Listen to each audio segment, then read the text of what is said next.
let's just pick the easy topic of geopolitical tensions.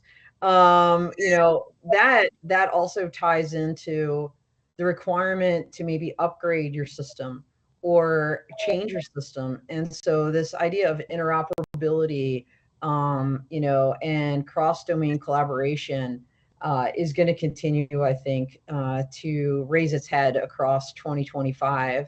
But it's not always easy, Lacey, for startups, even for big companies, to make some of the changes that are required by policy or law when it comes to technology. How do you see budget constraints playing into the next couple of months?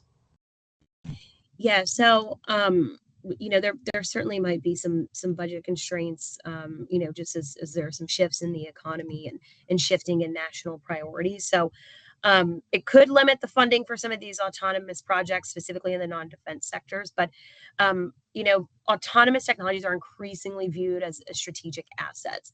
Again, you've heard it this week too, Don. I feel like there's been a ton of discussion around autonomous technologies and how those are evolving, how we're innovating, and how those are being used. But I will say the government, I think, is sometimes this won't come as a shock to anyone. They're usually a couple steps behind on actually implementing and integrating and using those.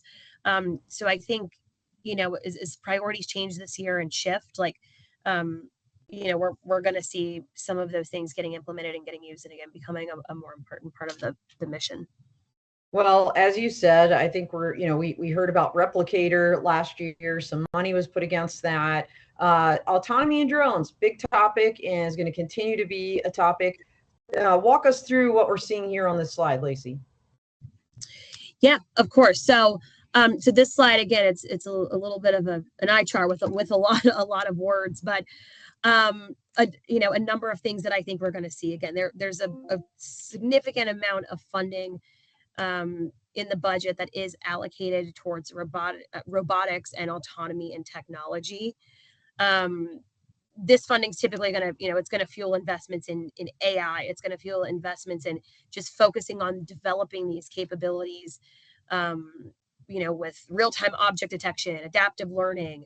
And I think, again, all of these things are just a great way to help strengthen the partnerships between the DoD, the technology innovators, and just accelerate the deployment timelines to boost some of this operational efficiency.